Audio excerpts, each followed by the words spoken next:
सतनाम वाहेगुरु सतनाम वाहेगुरु।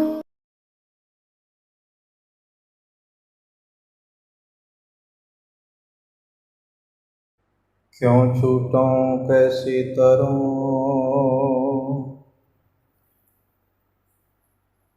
भव जल निध भारी।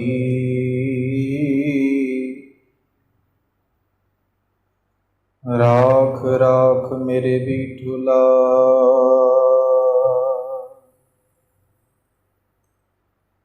जन शरण तुम्हारी।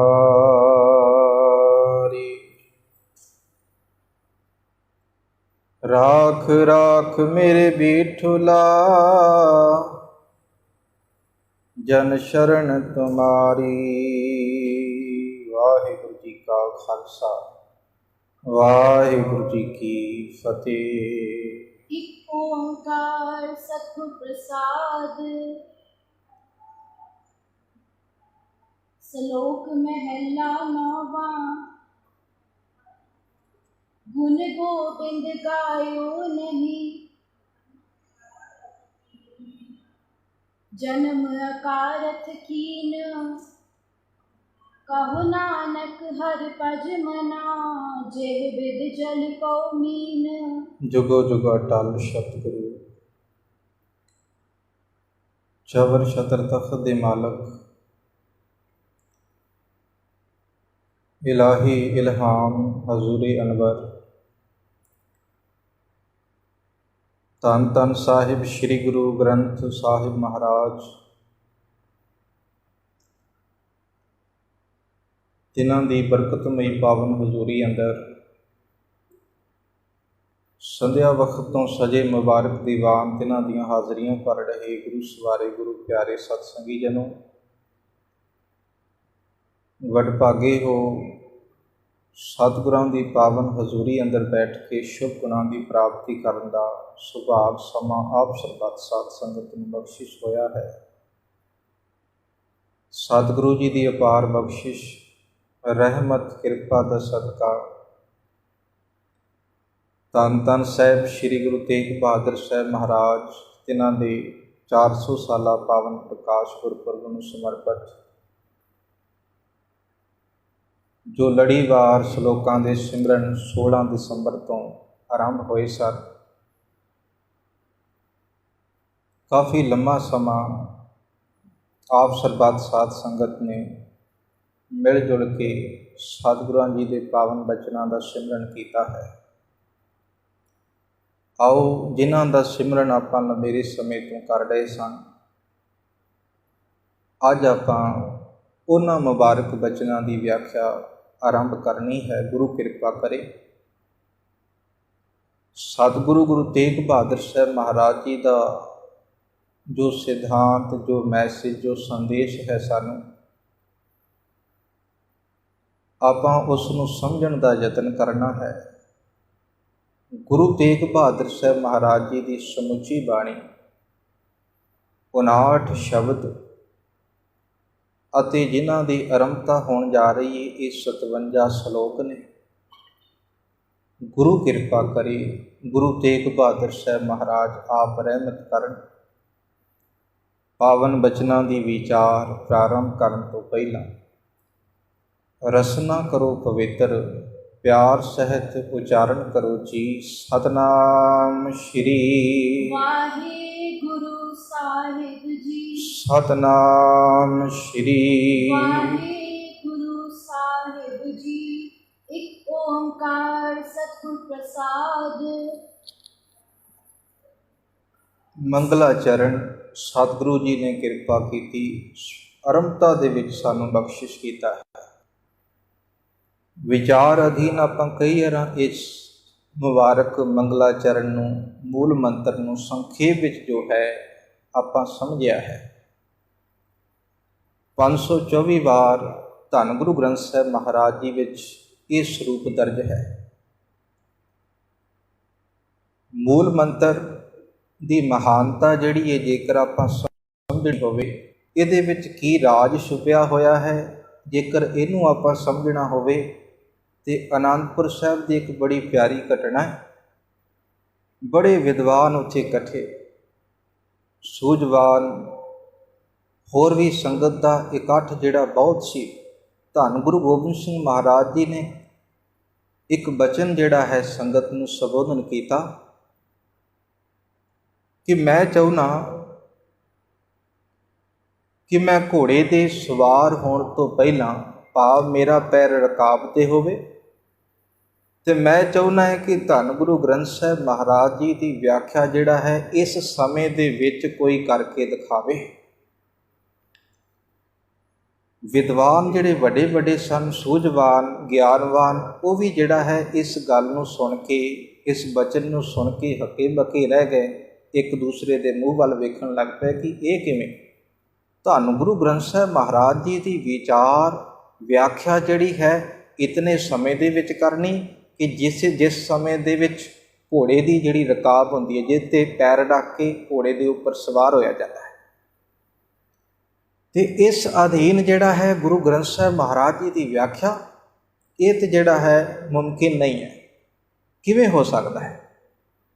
ਤੇ ਸਾਰੇ ਇੱਕ ਦੂਸਰੇ ਨਾਲ ਜਿਵੇਂ ਜਿਹੜਾ ਹੈ ਕੁਝ ਨਾ ਜਦੋਂ ਹੋਵੇ ਤੇ ਇੱਕ ਦੂਜੇ ਨਾਲ ਸਲਾਹ ਮਸ਼ਵਰਾ ਕਰਨ ਲੱਗ ਪੈਂਦੇ, ਜਾਂ ਫਿਰ ਇੱਕ ਦੂਸਰੇ ਦੇ ਮੂੰਹ ਵੱਲੇ ਵੇਖਣ ਲੱਗ ਪੈਂਦੇ, ਕੀ ਹੋਵੇ ਹੁਣ, ਕੀ ਜਵਾਬ ਦਈਏ।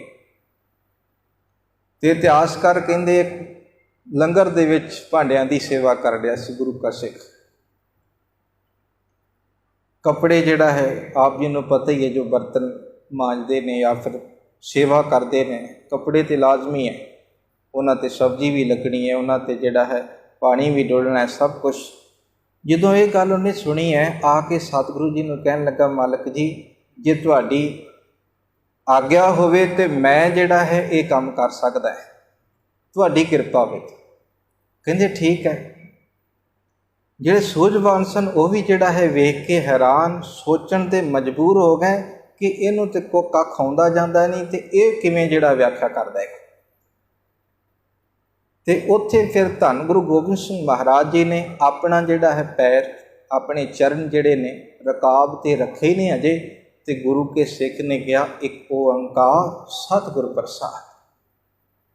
ਮਾਲਕ ਜੀ ਮੁਸਕਰਾਏ ਨੇ, ਤੇ ਦੂਜੇ ਜਿਹੜੇ ਸਨ ਵੇਖਣ ਵਾਲੇ, ਉਹ ਕਹਿੰਦੇ ਇਹ ਕਿਵੇਂ ਵਿਆਖਿਆ ਹੋ ਗਈ, ਇਹਨੂੰ ਕਿਵੇਂ ਆਪਾਂ ਗੁਰੂ ਗ੍ਰੰਥ ਸਾਹਿਬ ਮਹਾਰਾਜ ਜੀ ਦੀ ਵਿਆਖਿਆ ਮੰਨ ਲਈਏ। ਸਤਿਗੁਰੂ ਜੀ ਕਹਿਣ ਲੱਗੇ, ਇਹੋ ਤੇ ਵਿਆਖਿਆ। ਕਹਿੰਦੇ ਉਹ ਕਿਵੇਂ? ਕਹਿੰਦੇ ਇੱਕ ਓੰਕਾਰ, ਪਰਮਾਤਮਾ ਇੱਕ ਹੈ, ਜਿਹਦਾ ਵਿਸਥਾਰ ਗੁਰੂ ਗ੍ਰੰਥ ਸਾਹਿਬ ਮਹਾਰਾਜ ਵਿੱਚ ਦਿੱਤਾ ਹੋਇਆ ਹੈ। ਉਹ ਕਿੱਦਾਂ ਦਾ ਹੈ, ਉਹ ਕਿੱਥੇ ਹੈ, ਕਿਸ ਪ੍ਰਕਾਰ ਮਿਲੇਗਾ। ਤੇ ਗੁਰ ਪ੍ਰਸਾਦ ਦਾ ਅਰਥ ਇਹ ਹੈ ਕਿ ਗੁਰੂ ਦੀ ਕਿਰਪਾ ਦਾ ਪਾਤਰ ਬਣ, ਤੇ ਅਕਾਲ ਪੁਰਖ ਵਾਹਿਗੁਰੂ ਜੋ ਹਮੇਸ਼ਾ ਰਹਿਣ ਵਾਲਾ ਹੈ, ਸਦਾ ਰਹਿਣ ਵਾਲਾ ਹੈ ਸੰਸਾਰ 'ਤੇ, ਇਸ ਕਾਇਨਾਤ ਦੇ ਵਿੱਚ, ਉਹ ਇੱਕ ਓੰਕਾਰ ਪਰਮਾਤਮਾ ਨੂੰ ਅਸੀਂ ਗੁਰੂ ਦੀ ਕਿਰਪਾ ਨਾਲ ਜਾਣ ਸਕਦੇ ਹਾਂ। ਬੜੇ ਖੁਸ਼ ਹੋਏ ਮਾਲਕ ਜੀ। ਉੱਥੇ ਜਿਹੜਾ ਹੈ 3 ਬਚਨ ਕਹੇ ਨੇ ਇੱਕੋ ਵਾਰ, ਨਿਹਾਲ ਨਿਹਾਲ ਨਿਹਾਲ। ਅਸੀਂ ਤੇਰੇ ਤੋਂ ਪ੍ਰਸੰਨ ਹੋ ਗਏ, ਖੁਸ਼ ਹੋ ਗਏ।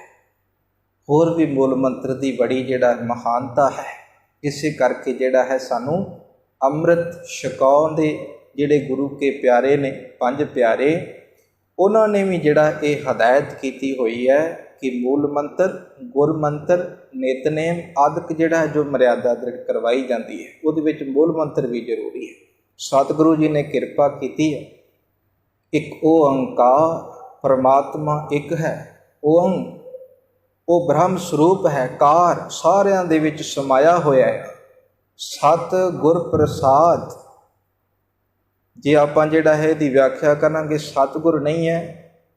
ਲੜੀਵਾਰ ਜਦੋਂ ਮੁਬਾਰਕ ਆਪ ਸਰੂਪ ਦੇਖੋਗੇ, ਉੱਥੇ ਸਤ ਗੁਰ ਪ੍ਰਸਾਦ, ਇਹਦਾ ਅਰਥ ਹੈ ਪਰਮਾਤਮਾ ਸਦਾ ਰਹਿਣ ਵਾਲਾ ਹੈ, ਮਿਲਦਾ ਗੁਰੂ ਦੀ ਕਿਰਪਾ ਰਾਹੀਂ ਹੈ। ਸ਼ਲੋਕ ਮਹਿਲਾ ਨੌਵਾਂ। ਇਹਦਾ ਭਾਵ ਹੈ ਧੰਨ ਗੁਰੂ ਨਾਨਕ ਸਾਹਿਬ ਮਹਾਰਾਜ ਜੀ ਦੀ 9ਵੀਂ ਜੋਤ, ਭਾਵ ਗੁਰੂ ਤੇਗ ਬਹਾਦਰ ਸਾਹਿਬ ਮਹਾਰਾਜ ਸਾਡੇ ਤੇ ਕਿਰਪਾ ਕਰ ਰਹੇ ਹਨ। ਗੁਣ ਗੋਬਿੰਦ ਗਾਇਓ ਨਹੀਂ, ਜਨਮ ਅਕਾਰਤ ਕੀਨ। ਸਤਿਗੁਰੂ ਜੀ ਕਹਿਣ ਲੱਗੇ, ਹੇ ਜੀਵ, ਹੇ ਮਨੁੱਖ, ਪਰਮਾਤਮਾ ਦੇ ਤੂੰ ਪਰਉਪਕਾਰ ਕਿਉਂ ਭੁੱਲੀ ਬੈਠਾ ਹੈ। ਇੱਥੇ ਗੁਣ ਦੇ ਅਰਥ ਕਈ ਕੀਤੇ ਨੇ ਵਿਦਵਾਨਾਂ ਨੇ। ਸਤਿਗੁਰੂ ਜੀ ਨੇ ਇੱਥੇ ਕਿਰਪਾ ਕੀਤੀ ਹੈ। ਇੱਥੇ ਗੁਣ ਦਾ ਅਰਥ ਜ਼ਿਆਦਾਤਰ ਵਿਦਵਾਨਾਂ ਨੇ ਪਰਉਪਕਾਰ ਕੀਤਾ ਹੋਇਆ ਹੈ ਕਿ ਰੱਬ ਦੇ ਜਿਹੜੇ ਪਰਉਪਕਾਰ ਸਾਡੇ 'ਤੇ ਕੀਤੇ ਹੋਏ ਨੇ ਉਹਨਾਂ ਨੂੰ ਵੇਖ ਕੇ ਵੀ ਤੂੰ ਰੱਬ ਨੂੰ ਨਹੀਂ ਚੇਤੇ ਕਰਦਾ। ਜਿਵੇਂ ਤੁਸੀਂ ਸੁਖਮਨੀ ਸਾਹਿਬ ਅੰਦਰ ਪੜ੍ਹਦੇ ਹੋ, ਮਾਲਕ ਕਹਿੰਦੇ ਰਮਈਆ ਕੇ ਗੁਣ ਚੇਤ ਪ੍ਰਾਨੀ, ਉੱਥੇ ਹੈ ਪਰਮਾਤਮਾ ਦੇ ਪਰਉਪਕਾਰ ਨੂੰ ਚੇਤੇ ਕਰ। ਕਵਨ ਮੂਲ ਤੇ ਕਵਨ ਦਿਸ਼ਟਾਨੀ, ਜਿਨ ਤੂੰ ਸਾਜ ਸਵਾਰ ਸ਼ਿੰਗਾਰਿਆ, ਗਰਭ ਅਗਨ ਮੈਂ ਜਿਨੇ ਉਬਾਰਿਆ, ਬਾਰ ਵਿਵਸਥਾ ਤੁਝੇ ਪਿਆਰੇ ਦੂਧ, ਭਰ ਜੋ ਬਨ ਭੋਜਨ ਸੁਖ ਸੂਦ, ਬਿਰਦ ਭਇਆ ਉਪਰ ਸਾਕ ਸੈਨ, ਮੁਖ ਪਿਆਓ ਬੈਠ ਕੋ ਦੈਨ, ਇਹ ਨਿਰਗੁਣ ਗੁਣ ਕਛੂ ਨਾ ਬੂਝੈ, ਬਖਸ਼ ਲਿਹੋ ਤੋ ਨਾਨਕ ਸੀਝੈ। ਇੰਨੇ ਪਰਉਪਕਾਰ ਪਰਮਾਤਮਾ ਦੇ। ਸਤਿਗੁਰੂ ਜੀ ਕਹਿਣ ਲੱਗੇ ਗੁਣ ਗੋਬਿੰਦ ਗਾਇਓ ਨਹੀਂ। ਆਪਾਂ ਸੰਖੇਪ ਵਿੱਚ ਵਿਚਾਰ ਕਰਨੀ ਹੈ। ਮਾਲਕ ਜੀ ਕਹਿੰਦੇ ਪਰਮਾਤਮਾ ਦੇ ਗੁਣ ਕਿਉਂ ਨਹੀਂ ਗਾਏ ਤੂੰ? ਗੋਬਿੰਦ ਦਾ ਅਰਥ ਹੁੰਦਾ ਹੈ, ਗੋ ਦਾ ਅਰਥ ਹੈ ਧਰਤੀ, ਬਿੰਦ ਦਾ ਅਰਥ ਹੈ ਆਸਰਾ, ਜੋ ਧਰਤੀ ਨੂੰ ਆਸਰਾ ਦੇਣ ਵਾਲਾ ਪਰਮਾਤਮਾ ਹੈ। ਉਹਦੇ ਪਰਉਪਕਾਰ ਕਿਉਂ ਨਹੀਂ ਚੇਤੇ ਕਰਦਾ? ਜਨਮ ਆਕਾਰ ਥਕੀਨ, ਹੇ ਜੀਵ ਹੇ ਮਨੁੱਖ, ਤੇਰਾ ਇਹ ਮਨੁੱਖਾ ਜਨਮ ਜਿਹੜਾ ਹੈ ਵਿਅਰਥ ਜਾ ਰਿਹਾ। ਜਿਹੜੇ ਸਵਾਸ ਤੂੰ ਲੈ ਰਿਹਾ ਇਹ ਵਾਪਸ ਮੁੜ ਕੇ ਨਹੀਂ ਆਉਣਗੇ। ਇਸੇ ਕਰਕੇ ਬਾਬਾ ਕਬੀਰ ਜੀ ਨੇ ਇੱਕ ਗੱਲ ਸਮਝਾਈ ਹੈ, ਕਬੀਰ ਨੌਬਤ ਆਪਣੀ ਦਿਨ ਦਸ ਲੇਹੋ ਬਜਾਏ, ਨਦੀ ਨਾਵ ਸੰਜੋਗ ਜੋ ਬਹੁਰ ਨਾ ਮਿਲਹਿ ਆਏ। ਕਿ ਜਿਵੇਂ ਇੱਕ ਬੇੜੀ ਇੱਕ ਜਗ੍ਹਾ ਤੋਂ ਨਿਕਲ ਜਾਵੇ ਨਾ ਨਦੀ ਦੇ ਵਿੱਚੋਂ, ਉਹਦਾ ਟੱਚ ਕੀਤਾ ਹੋਇਆ ਪਾਣੀ ਦੁਬਾਰਾ ਜਿਹੜਾ ਹੈ ਉਸ ਬੇੜੀ ਨੂੰ ਟੱਚ ਨਹੀਂ ਕਰ ਸਕਦਾ। ਕਿਉਂ? ਕਿਉਂਕਿ ਉਹ ਇੱਕ ਵਾਰ ਟੱਚ ਕੀਤਾ ਤੇ ਉਹ ਅਗਾਂਹ ਨਿਕਲ ਜਾਂਦਾ ਹੈ। ਹੇ ਜੀਵ ਹੇ ਪ੍ਰਾਣੀ, ਤੇਰੇ ਨਿਕਲੇ ਹੋਏ ਸਵਾਸ ਵਾਪਸ ਨਹੀਂ ਆਉਣਗੇ। ਇਸ ਕਰਕੇ ਘੜੇ ਦੇ ਵਿੱਚ ਜਿਤਨੇ ਇਹ ਸਰੀਰ ਰੂਪ ਘੜੇ ਦੇ ਵਿੱਚ ਜਿਤਨੇ ਸਵਾਸ ਮਿਲੇ ਨੇ ਨਾ, ਇਹਨਾਂ ਨੂੰ ਅਕਾਰਤ, ਇਹਨਾਂ ਨੂੰ ਵਿਅਰਥ ਜਿਹੜਾ ਹੈ ਉਹ ਨਾ ਗਵਾ। ਸਤਿਗੁਰੂ ਜੀ ਕਹਿਣ ਲੱਗੇ ਪਰਮਾਤਮਾ ਦੇ ਗੁਣ ਗਾਇਆ ਕਰ।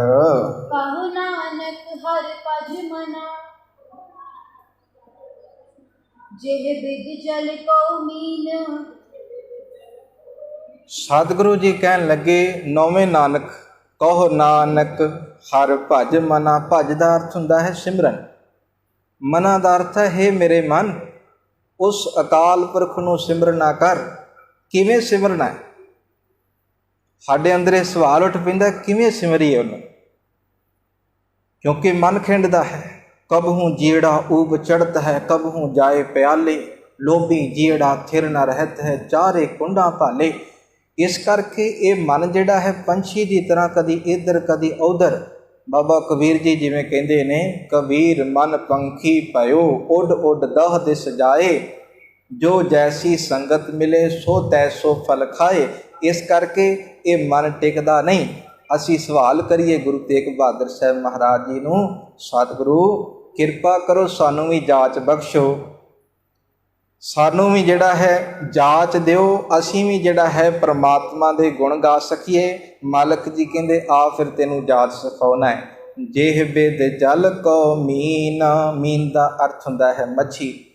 ਸਤਿਗੁਰੂ ਜੀ ਕਹਿੰਦੇ ਜਿਵੇਂ ਇੱਕ ਮੱਛੀ ਦੀ ਪ੍ਰੀਤ ਜਿਹੜੀ ਹੈ ਨਾ ਪਾਣੀ ਦੇ ਨਾਲ ਹੈ, ਉਹ ਪਾਣੀ ਤੋਂ ਬਾਹਰ ਕੱਢੋ ਤੜਫਦੀ ਹੈ, ਮਰ ਜਾਂਦੀ ਹੈ। ਸਤਿਗੁਰੂ ਜੀ ਕਹਿੰਦੇ ਇਹੋ ਜਿਹਾ ਜੀਵਨ ਬਣਾ ਕਿ ਜਿਵੇਂ ਮੱਛੀ ਤੜਫ ਤੜਫ ਕੇ ਪਾਣੀ ਤੋਂ ਬਿਨਾਂ ਮਰ ਜਾਂਦੀ ਹੈ, ਤੂੰ ਵੀ ਵਾਹਿਗੁਰੂ ਦੇ ਸਿਮਰਨ ਤੋਂ ਬਿਨਾਂ, ਪਰਮਾਤਮਾ ਦੀ ਭਗਤੀ ਤੋਂ ਬਿਨਾਂ ਤੇਰੀ ਵੀ ਅਵਸਥਾ ਕਿਤੇ ਇਹੋ ਜਿਹੀ ਬਣ ਜਾਵੇ ਜਿਵੇਂ ਗੁਰੂ ਨਾਨਕ ਪਾਤਸ਼ਾਹ ਜੀ ਕਹਿੰਦੇ ਨੇ, ਆਖਾਂ ਜੀਵਾਂ ਵਿਸਰੈ ਮਰ ਜਾਓ। ਇਸ ਕਰਕੇ ਇਹੋ ਜਿਹੀ ਅਵਸਥਾ ਬਣਾ। ਮੱਛੀ ਦੀ ਇੱਕ ਬੜੀ ਪਿਆਰੀ ਉਦਾਹਰਨ ਮਾਲਕ ਨੇ ਦਿੱਤੀ ਹੈ। ਸਤਿਗੁਰੂ ਜੀ ਕਹਿੰਦੇ ਭਾਵੇਂ ਟੋਟੇ ਟੋਟੇ ਮੱਛੀ ਨੂੰ ਕਰ ਦਿਓ ਨਾ, ਮੱਛੀ ਨੂੰ ਟੋਟੇ ਟੋਟੇ ਕਰਕੇ ਉਹਨੂੰ ਰਿੰਨ ਲਓ, ਕੁਝ ਵੀ ਕਰਕੇ ਫਿਰ ਮਨੁੱਖ ਖਾ ਵੀ ਲੈਂਦਾ ਹੈ, ਜੀਵ ਖਾ ਵੀ ਲੈਂਦਾ ਹੈ, ਪਰ ਉਹ ਮਰਨ ਤੋਂ ਬਾਅਦ ਵੀ ਪਾਣੀ ਦੇ ਨਾਲ ਪ੍ਰੀਤ ਜਿਹੜਾ ਹੈ ਉਹ ਤੋੜਦੀ ਨਹੀਂ, ਫਿਰ ਵੀ ਮੰਗਦੀ ਹੈ। ਮੀਨ ਪਕੜ ਫਾਕਿਓ ਅਰ ਕਾਟਿਓ, ਰਾਂਧ ਕੀਓ ਬਹੁ ਬਾਨੀ, ਖੰਡ ਖੰਡ ਕਰ ਭੋਜਨ ਕੀਨੋ, ਤਉ ਨਾ ਬਿਸਰਿਓ ਪਾਨੀ। ਇਹਦੀ ਜਿਹੜੀ ਹੈ ਉਦਾਹਰਣ ਆਪਾਂ ਕਹਿ ਲਈਏ ਚਾਂਦਨੀ ਚੌਕ ਹੈ। ਜਦੋਂ ਸ਼ੀਸ਼ ਤੇ ਆਰਾ ਚੱਲ ਰਿਹਾ, ਚੱਲਦਾ ਚੱਲਦਾ ਆਰਾ ਜਿਹੜਾ ਉਸਨੇ ਕੀ ਕੀਤਾ, ਬਾਬਾ ਮਤੀ ਦਾਸ, ਭਾਈ ਮਤੀ ਦਾਸ ਜੀ ਦੇ ਸਰੀਰ ਦੇ 2 ਫੜ ਕਰ ਦਿੱਤੇ। ਗਿਆਨੀ ਗਿਆਨ ਸਿੰਘ ਜੀ, ਕਵੀ ਸੰਤੋਖ ਸਿੰਘ ਜੀ ਚੂੜਾਮਣੀ, ਉਹਨਾਂ ਨੇ ਬੜਾ ਪਿਆਰਾ ਜਿਹੜਾ ਹੈ ਦ੍ਰਿਸ਼ਟਾਂਤ ਸਾਨੂੰ ਦਿੱਤਾ ਹੈ, ਇਤਿਹਾਸ ਹੈ ਸਾਡਾ, ਕਿ ਉਹਨਾਂ ਦੋਨਾਂ ਫਾੜਾਂ ਦੇ ਵਿੱਚੋਂ ਵੀ ਜਪਜੀ ਸਾਹਿਬ ਦਾ ਜਾਪ ਜਿਹੜਾ ਚੱਲ ਰਿਹਾ ਹੈ, ਇਹ ਕੀ ਹੈ? ਜਿਵੇਂ ਮੱਛੀ ਤੜਫ ਤੜਫ ਕੇ ਜਿਹੜਾ ਪਾਣੀ ਤੋਂ ਬਿਨਾਂ ਮਰਦੀ ਨਹੀਂ ਰਹਿ ਸਕਦੀ, ਗੁਰੂ ਕਾ ਸਿੱਖ ਵੀ ਬਾਣੀ ਤੋਂ ਬਿਨਾਂ ਨਹੀਂ ਰਹਿ ਸਕਦਾ। ਇਸ ਕਰਕੇ ਗੁਰੂ ਤੇਗ ਬਹਾਦਰ ਸਾਹਿਬ ਮਹਾਰਾਜ ਸਿਖਾ ਰਹੇ ਨੇ, ਭਜਨ ਕਰਨਾ ਮੱਛੀ ਤੋਂ ਸਿੱਖ ਲੈ। ਵਿਖਿਆਨ ਸਿਉ ਕਾਹੇ ਰਚਿਓ, ਨਿਮਕ ਨਾ ਹੋਏ ਉਦਾਸ। ਇਹ ਦੂਸਰਾ ਸ਼ਲੋਕ ਸਤਿਗੁਰੂ ਜੀ ਨੇ ਕਿਰਪਾ ਕੀਤੀ। ਮਾਲਕ ਜੀ ਕਹਿੰਦੇ, ਹੇ ਜੀਵ, ਤੂੰ ਵਿਸ਼ੇ ਵਿਕਾਰਾਂ ਦੇ ਵਿੱਚ ਕਿਉਂ ਜਿਹੜਾ ਖਚਿਤ ਹੈ, ਕਿਉਂ ਚੰਬੜਿਆ ਹੋਇਆ ਹੈ? ਵਿਖੇ ਅਨਸਿਓ ਕਾਹੇ ਰਚਿਓ, ਨਿਮਖ ਨਾ ਹੋਏ ਉਦਾਸ। ਸਤਿਗੁਰੂ ਜੀ ਕਹਿਣ ਲੱਗੇ, ਇੱਕ ਨਿਮਖ ਮਤ। ਨਿਮਖ ਦਾ ਅਰਥ ਹੁੰਦਾ ਹੈ ਅੱਖ ਚਮਕਣ ਜਿੰਨਾ ਸਮਾਂ। ਜੋ ਨਾਰਮਲੀ ਅੱਖ ਜਿਹੜਾ ਹੈ ਇਹ ਪਲਕਾਂ ਝਪਕਦੀਆਂ ਨੇ, ਉਹਨੂੰ ਕਹਿੰਦੇ ਆ ਨਿਮਖ। ਸਤਿਗੁਰੂ ਜੀ ਕਹਿਣ ਲੱਗੇ, ਇਸ ਸਮੇਂ ਦੇ ਵਿੱਚ ਵੀ ਤੂੰ ਜਿਹੜਾ ਹੈ ਵਿਸ਼ੇ ਵਿਕਾਰਾਂ ਤੋਂ ਆਪਣੇ ਚਿੱਤ ਨੂੰ ਪਰੇ ਨਹੀਂ ਹਟਾਉਂਦਾ। ਕਿਉਂ ਨਹੀਂ ਤੂੰ ਪਰਮਾਤਮਾ ਦਾ ਸਿਮਰਨ ਕਰਦਾ? ਗੁਰੂ ਕੀ ਬਾਣੀ ਦੇ ਪਿਆਰੇ ਬਚਨ ਨੇ। ਮਾਲਕ ਜੀ ਕਹਿੰਦੇ, ਬੁਰੇ ਕਾਮ ਕੋ ਊਠ ਖਲੋਇਆ, ਨਾਮ ਕੀ ਬੇਲਾ ਪੈ ਪੈ ਸੋਇਆ। ਇਹ ਕੀ ਹੈ? ਵਿਗਿਆਨ ਸਿਉ ਕਾਹੇ ਰਚਿਓ, ਨਿਮਖ ਨਾ ਹੋਏ ਉਦਾਸ। ਇੱਕ ਨਿਮਖ ਮਾਤਰ ਵੀ ਤੂੰ ਜਿਹੜਾ ਹੈ, ਉਦਾਸ ਦਾ ਅਰਥ ਇੱਥੇ ਹੈ ਉਪਰਾਮ ਹੋਣਾ, ਪਰੇ ਹੋਣਾ, ਇਸ ਵਿਸ਼ੇ ਵਿਕਾਰਾਂ ਤੋਂ ਨਿਰਲੇਪ ਹੋ ਜਾਣਾ। ਸਤਿਗੁਰੂ ਜੀ ਕਹਿਣ ਲੱਗੇ, ਉਹ ਨਿਮਖ ਮਾਤਰ ਵੀ ਤੂੰ ਪਰਮਾਤਮਾ ਦਾ ਨਾਮ ਤੇ ਸਿਮਰਦਾ ਹੀ ਨਹੀਂ, ਇਹਨਾਂ ਵਿਸ਼ੇ ਵਿਕਾਰਾਂ ਦੇ ਵਿੱਚ ਆਪਣੇ ਆਪ ਨੂੰ ਖਚਿਤ ਕੀਤਾ ਹੋਇਆ ਹੈ। ਚੰਗਿਆਈ ਆਲਕ ਕਰੇ, ਬੁਰਿਆਈ ਹੋਏ ਸ਼ੇਰ। ਚੰਗੇ ਕੰਮਾਂ ਨੂੰ ਆਲਸ ਤੇ ਬੁਰੇ ਕੰਮਾਂ ਨੂੰ ਸ਼ੇਰ ਬਣ ਜਾਂਦਾ ਹੈ। ਇਹ ਹੈ ਨਿਮਖ ਨਾ ਹੋਏ ਉਦਾਸ। ਹਾਂਜੀ। ਕਹੋ ਨਾਨਕ ਪਜ ਹਰ ਮਨਾ, ਪਰੈ ਨ ਜਮ ਕੀ ਪਾਸ। ਹੇ ਮੇਰੇ ਮਨ, ਭਜ। ਭਜ ਦਾ ਅਰਥ ਹੈ ਸਿਮਰਨ। ਪਰਮਾਤਮਾ ਦੀ ਬੰਦਗੀ ਕਰ, ਵਾਹਿਗੁਰੂ ਨੂੰ ਸਿਮਰਿਆ ਕਰ। ਫਿਰ ਕੀ ਹੋਏਗਾ? ਇਸ ਤਰ੍ਹਾਂ ਫਿਰ ਤੇਰੇ ਗਲ ਦੇ ਵਿੱਚ ਜਮਾਂ ਦੀ ਫਾਹੀ ਨਹੀਂ ਪਏਗੀ, ਭਾਵ ਜਮਾਂ ਦੇ ਨਾਲ ਵਾਹ ਨਹੀਂ ਪਏਗਾ, ਕਿਉਂਕਿ ਜਮ ਵੀ ਘਬਰਾਉਂਦੇ ਨੇ। ਇੱਕ ਬਚਨ ਪੜ੍ਹਦੇ ਹੋ ਯਾਦ ਵੀ ਹੋਏਗਾ ਆਪ ਜੀ ਨੂੰ, ਕਰਮ ਧਰਮ ਪਾਖੰਡ ਜੋ ਦਿਸੈ, ਤਿਨ ਜਮ ਜਾਗਾਤੀ ਲੂਟੈ। ਨਿਰਵਾਣ ਕੀਰਤਨ ਗਾਵੋ ਕਰਤੇ ਕਾ, ਨਿਮਖ ਸਿਮਰਤ ਜਿਤ ਛੂਟੈ। ਸਤਿਗੁਰੂ ਜੀ ਕਹਿਣ ਲੱਗੇ, ਵਾਸ਼ਨਾ ਰਹਿਤ ਪਰਮਾਤਮਾ ਨੂੰ ਸਿਮਰੇਗਾ, ਇੱਕ ਨਿਮਖ ਪਲ ਦੇ ਵਿੱਚ, ਕਹਿ ਲਓ ਇਸ ਸਮੇਂ ਦੇ ਵਿੱਚ ਤੂੰ ਜਿਹੜਾ ਹੈ ਪਰਮਾਤਮਾ ਦਾ ਸਿਮਰਨ ਕਰਕੇ, ਉਹਦੀ ਬੰਦਗੀ ਕਰਕੇ, ਇਹ ਵਿਸ਼ੇ ਵਿਕਾਰਾਂ ਤੋਂ, ਜਮਾਂ ਦੀ ਫਾਹੀ ਤੋਂ ਜਿਹੜਾ ਹੈ ਤੂੰ ਛੁੱਟ ਜਾਏਗਾ। ਇਸ ਕਰਕੇ ਮਾਲਕ ਜੀ ਕਹਿੰਦੇ, ਸਿਮਰਿਆ ਕਰ ਹੇ ਮੇਰੇ ਮਨ, ਜਮਾਂ ਦੀ ਫਾਹੀ ਤੇਰੇ ਗਲ ਵਿੱਚ ਨਹੀਂ ਪਏਗੀ। ਕਰਨਾ ਪੋਇਓ ਹੀ ਗਇਓ, ਲਿਓ ਜਰਾ ਤਨ ਜੀਤ। ਸਤਿਗੁਰੂ ਜੀ ਕਹਿਣ ਲੱਗੇ, ਬਸ ਸੋਚਦਿਆਂ ਜ਼ਿੰਦਗੀ ਨਿਕਲ ਗਈ ਹੈ। ਤਰਨਾ ਪੋਇਓ ਹੀ ਗਇਓ। ਤਰਨਾ ਪੋ ਤਰਨ ਤੋਂ ਬਣਿਆ ਹੈ। ਤਰਨਾ ਪੋ ਦਾ ਅਰਥ ਹੈ ਕਿ ਜਵਾਨੀ ਦੇ ਵਿੱਚ, ਆ ਜਵਾਨੀ ਤੇਰੀ ਜਿਹੜੀ ਹੈ ਇਵੇਂ ਬਤੀਤ ਹੋ ਗਈ। ਭਗਤ ਜੀ ਦਾ ਬੜਾ ਪਿਆਰਾ ਬਚਨ ਬਾਬਾ ਕਬੀਰ ਜੀ ਦਾ। ਬਾਬਾ ਜੀ ਕਹਿੰਦੇ ਨੇ, 12 ਬਰਸ ਬਾਲਪਨ ਬੀਤੇ। 12 ਸਾਲ ਦਾ ਹੁੰਦਾ ਬੱਚਾ, ਅਜੇ ਨਿਆਣਾ ਹੀ ਹੈ, ਕੋਈ ਗੱਲ ਨਹੀਂ। 20 ਬਰਸ ਕਛ ਤਪ ਨਾ ਕੀਓ, 30 ਬਰਸ ਕਸ ਦੇਵ ਨਾ ਪੂਜਾ। ਫਿਰ ਪਛਤਾਨਾ ਬਿਰਧ ਭਇਓ, ਮੇਰੀ ਮੇਰੀ ਕਰਤੇ ਜਨਮ ਗਇਓ। ਸਤਿਗੁਰੂ ਜੀ ਕਹਿਣ ਲੱਗੇ, ਜਵਾਨੀ ਆਈ ਸੀ, ਇਸ ਜਵਾਨੀ ਦੇ ਵਿੱਚ ਤੂੰ ਆਪਣੇ ਆਪ ਨੂੰ ਸੰਭਾਲ ਕੇ ਇਸ ਸੰਸਾਰ ਸਮੁੰਦਰ ਤੋਂ ਬਾਹਰ ਨਿਕਲਣਾ ਸੀ, ਪਰ ਮਾਲਕ ਜੀ ਕਹਿਣ ਲੱਗੇ, ਇਸ ਜਵਾਨੀ ਦਾ ਤੂੰ ਲਾਹਾ ਨਹੀਂ ਲਿਆ, ਦੂਸਰੇ ਪਾਸੇ ਲਾਹਾ ਲੈਂਦਾ ਰਿਹਾ। ਲਿਓ ਜਰਾ ਤਨ ਜੀਤ। ਹੋਰ ਕਿਸੇ ਨੇ ਨਹੀਂ ਜਵਾਨੀ ਨੂੰ ਜਿੱਤ ਪਾਇਆ। ਕਿਹਨੇ ਜਿੱਤਿਆ? ਬੁਢੇਪੇ। ਬੁਢੇਪਾ ਆ ਗਿਆ, ਜਵਾਨੀ ਖਤਮ। ਇਸੇ ਕਰਕੇ ਸ਼ਾਹ ਮੁਹੰਮਦ ਇੱਕ ਗੱਲ ਲਿਖਦਾ ਹੈ, ਕਹਿੰਦੇ, ਸਦਾ ਨਾ ਜਵਾਨੀ ਐਸ਼ ਮਾਪੇ, ਸਦਾ ਨਾ ਬਾਲ ਵਰੇਸ਼ ਮੀਆਂ। ਸ਼ਾਹ ਮੁਹੰਮਦਾ ਸਦਾ ਨਾ ਰੂਪ ਦੁਨੀਆ, ਸਦਾ ਨਾ ਕਾਲੜੀ ਕੇਸ ਮੀਆਂ। ਇਸ ਕਰਕੇ ਮਾਲਕ ਜੀ ਸਮਝਾ ਰਹੇ ਨੇ, ਇੱਥੇ ਜਵਾਨੀ ਨਿਕਲ ਰਹੀ ਹੈ। ਇਹਦੇ ਸਾਨੂੰ ਮੈਸੇਜ ਵੀ ਮਿਲਦੇ ਨੇ ਕਿਵੇਂ? ਬਾਬਾ ਫਰੀਦ ਜੀ ਕਹਿੰਦੇ, ਚੱਬਣ ਚੱਲਣ ਰਤਨ ਸੇ ਸੁਣੀਅਰ ਬਹਿ ਗਏ, ਦੰਦ ਕਿਰਨੇ ਸ਼ੁਰੂ ਹੋ ਗਏ।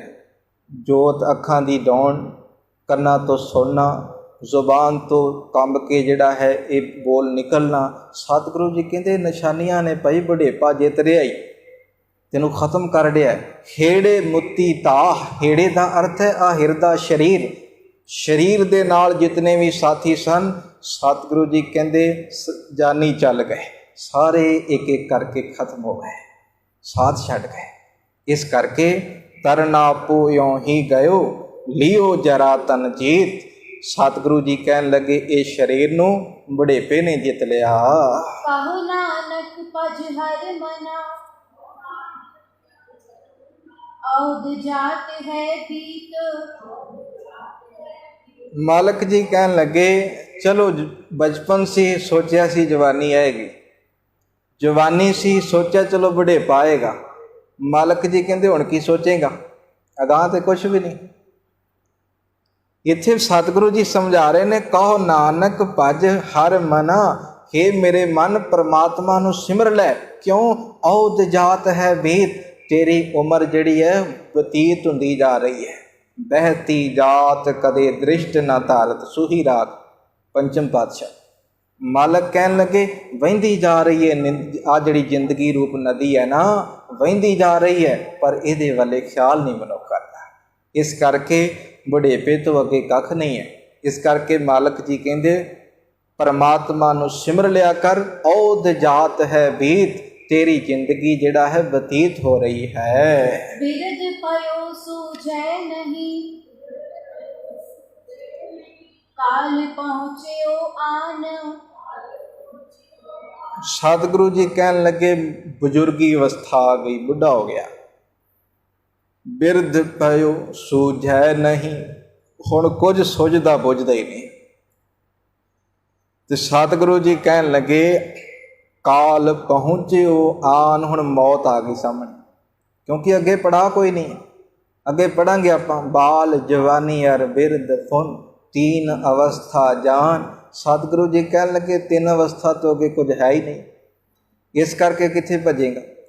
ਮਾਲਕ ਜੀ ਇੱਥੇ ਸਮਝਾ ਰਹੇ ਨੇ ਕਿ ਆ ਅਵਸਥਾ ਆਉਣ ਤੱਕ ਕਿ ਜਦੋਂ ਚਰਨ ਗਹੇ ਕਰ ਕੰਪਨ ਲਾਗੇ, ਨੈਨੋ ਨੀਰ ਅਸਾਰ ਬਹਿ, ਜਿਹਬਾ ਬਚਨ ਸੁਧ ਨਹੀਂ ਨਿਕਸੈ, ਤਵਰੇ ਧਰਮ ਕੀ ਆਸ ਕਰੇ।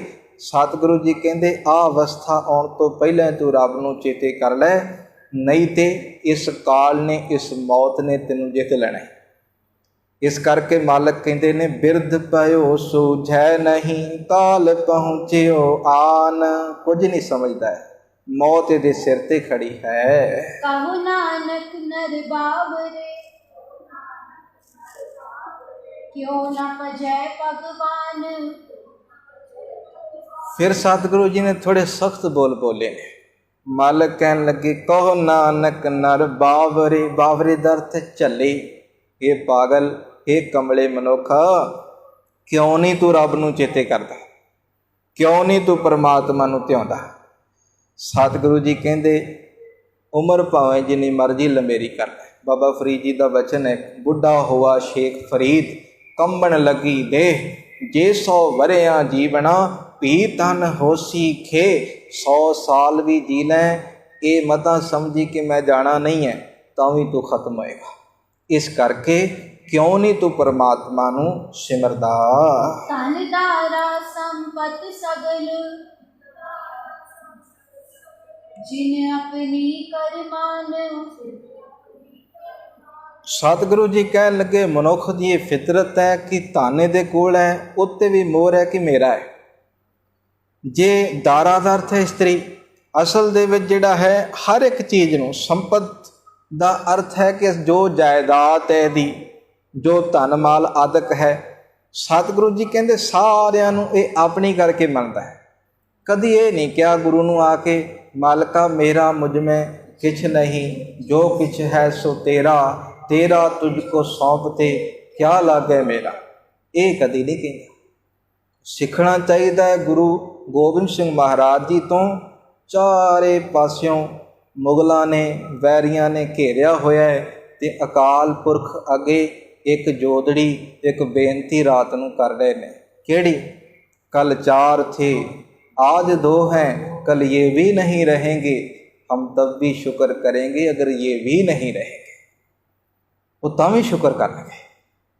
मित्र प्यारे नूं हाल मुरीदां दा कहना एक ही है, ये शुक्र है परमात्मा दा। रब्बा तेरी याद नहीं भुली, जे याद भुल जावे ते आ हालत बनदी है। तुद बिन रोग रजाइयां दा ओढ़ण, नाग निवासां दे रहण। इस करके मालक जी समझा रहे ने इत्थे जो कुछ है ये कह कि परमात्मा तेरा दिता होया है, मेरा नहीं। पर जीव ये प्राणी कहता है मेरा है। इनमें कछ संगी नहीं, नानक साची जान। सतगुरु जी कहन लगे जो कुछ तू कहना है ना मेरा है। सतगुरु जी कहते तेरे नाल नहीं निभेगा। इत्थों तक ही है। स्त्री कमरे तक, माँ दहलीज तक, रिश्तेदार शमशान भूमि तक। रबी बाणी कहती ये तो अगाह फिर हंस अकेला जाए। इस करके सतगुरु जी कहन लगे लट छिरकाए त्रिया रोवे, हंस अकेला जाए। इस करके मेरे मालक जी कहते ने इन मह कछ संगी नहीं, नानक साची जान। ये सच गल मन, इनू सच करके जान। संगी कोई भी नहीं है। इत्थों तक ने संजोगी मेला है, किसी ने किसी दे नाल नहीं निभना। एक अकाल पुरख गुरु परमात्मा गुरु का शब्द ही है जो तेरे नाल निभेगा। मालक जी कहते बाकी इत्थों तक ही सीमित है, अगाह नहीं जाना किसी। इस करके कोई संगी नहीं है, इत्थों तक सीमित है। मात पिता बनता सुत बंधप, इष्ट मीत अर भाई, पूर्व जन्म के मिले संजोगी, अंत को ना सहाय। इस करके इस गल नूं सच करके माना। पतिति उदाहरण पै हरन, हर अनाथ के नाथ। ਉਹ परमात्मा पापियां नूं जिहड़ा पवित्र बनाउण वाला है, उन्हां दा भी उद्धार करन वाला है। इत्थे क्यों किया? सतगुरु जी कहंदे मायूस ना होयो। जेकर असल दे विच कोई पाप हो गया है, जे औगुणां दे नाल भरे होए हाँ, तो ये जिहड़ा मन दे विच मायूसी नहीं अंदर आउणी चाहिदी कि हाय मैं इन्ने पाप कर लए, मैं बख्शिया जावांगा कि नहीं। सतगुरु जी कहंदे बस इत्थे आके तरला ले लै, मालक फिर जिहड़ा है औगुणियां नूं भी फिर जिहड़ा है गुण बख्श देता है। इस करके मालक जी ने श्लोक बख्शिया है कि निराश ना होवीं। जे तू अपने आप नूं जिहड़ा है इत्थे आके आत्म समर्पण कर देवें, डेडिकेट हो जावें, तो सतगुरु जी कहते फिर रब गुरु परमात्मा जो है तेनों बख्श देगा। क्योंकि पापियां नूं पतित, पापियां नूं पावन बनाउण वाला, पतितां नूं पवित्र करन वाला, अनाथां दा मालक वो परमात्मा है। कहो नानक ते जानिए, सदा बस तुम साथ। बस इस ये गल नूं जिहड़ा पले नाल बन लै। मालक जी कहन लगे हे जीवा, वो परमात्मा सदा तेरे अंग संग वसदा है। इस नूं जिहड़ा है जे आपां पढ़दे हैं ना कि ज़ाहिर ज़हूर है, कि हाज़िर हजूर है। सतगुरु जी कहंदे बस इनू मन लिया कर कि परमात्मा जिहड़ा है अंग संग है, तो फिर पाप नहीं होएगा, फिर अपराध नहीं होएगा। इस करके सतगुरु जी कहंदे हे मेरे मन, रब सदा तेरे नाल है, ओनू वेख कि परमात्मा मेरे अंग संग है। तन तन जे तो को दियो, तास्यों नेह न कीन। सतगुरु जी कहंदे जिस परमात्मा ने शरीर दिता, जिस परमात्मा ने धन दिता, सब कुछ दिता सानू, उहदे नाल तू प्यार ही नहीं करदा। कहो नानक नर बावरे, अब क्यों डोलत दीन। सतगुरु जी कहन लगे हुण फिर कातों डोलदा है? कुछ मानो कि रुकावटां, कुछ विघन, कुछ दुख, कुछ रोग आ जाण ते फिर मनुख डोल जाता है। सतगुरु जी कहते क्यों डोलदा है? जेकर शुरू तो ही दाता नूं वेख के दाते नूं चेते करें, सतगुरु जी कहते तेरे अंदर फिर अडोलता बनी रहेगी। इस करके मेरे मालक जी कहन लगे हे कमले मनुख, हुण तू जिहड़ा है क्यों डोलदा है? सिमरिया कर, दाता नूं वेख के दाते नूं चेते करिया कर। तन तन संपै सुख दियो, अरजे नीके धाम। परमात्मा ने बड़ा कुछ दिता है, सोहणियां सेजां, सोहणे मकान, सोहणी छत है, सोहणी सवारी है साडे कोल, चंगे बच्चे ने, सब कुछ। मालक जी कहते ने तन धन संपै सुख दियो, बड़ा कुछ दिता। अर जेह नीके धाम, नीके दा अर्थ चंगे, धाम दा अर्थ घर। मालक जी कहते तन भी दिता, अरोग तैनूं, धन भी दिता है, सुख सहूलतां दित्तियां ने, चंगे चंगा घर तैनूं दिता है। कहो नानक सुन रे मना, सिमरत काहे न राम। सतगुरु जी कहन लगे, हे मेरे मन ध्यान नाल सुन। की सुन? कि ਇਹੋ ਹੀ ਗੱਲ सुन कि ये सब कुछ वेख के तू रब नूं चेते करिया कर। क्यों नहीं तू परमात्मा नूं सिमरदा? बहुत कुछ दिता है अकाल पुरख ने।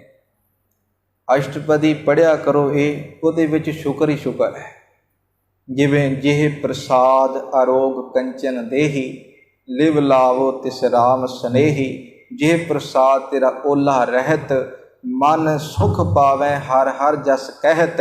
जेह प्रसाद तेरे सगल छिद्र ढाके, मन शरणी पर ठाकुर प्रभ ताके। जे प्रसाद तुझको ना पहुँचै, मन सास सास सिमरो प्रभु जी। उस अकाल पुरख नूं सिमरिया कर, गुरु किरपा करे। 8-8 श्लोक जिहड़े ने तिन्हां दी व्याख्या रोज़ होवेगी। गुरु रहमत करे, पावन बचन हिरदियां विच वसन जी। होइयां बेअंत भुलां दी खिमा। वाहिगुरू जी का खालसा, वाहिगुरू जी की फतेह। हे अच्युत हे पार ब्रह्म अविनाशी अविनाश, हे पूर्ण हे सर्व मैं, हे संगी हे हे निरंकार, निर्गुण सब टेक। हे गोविंद हे गुण निधान, जाके सदा विवेक, हे अपरंपर हर हरे। है भी होवनहार, हे संतां कै सदा संग, निधारा आधार। हे ठाकुर हौं दासरो, मैं निर्गुण गुण नहीं को, नानक दीजै नामदान। राखो हिये परो, आए प्रभ शरणागति, कृपा नेक दया। एक अखर हर मन बसत। नानक होत निहाल, आए प्रभ शरणागति, कृपा नेक दया। एक हर हर मन बसत। नानक होत निहाल। वाहिगुरू जी का खालसा, वाहिगुरू जी की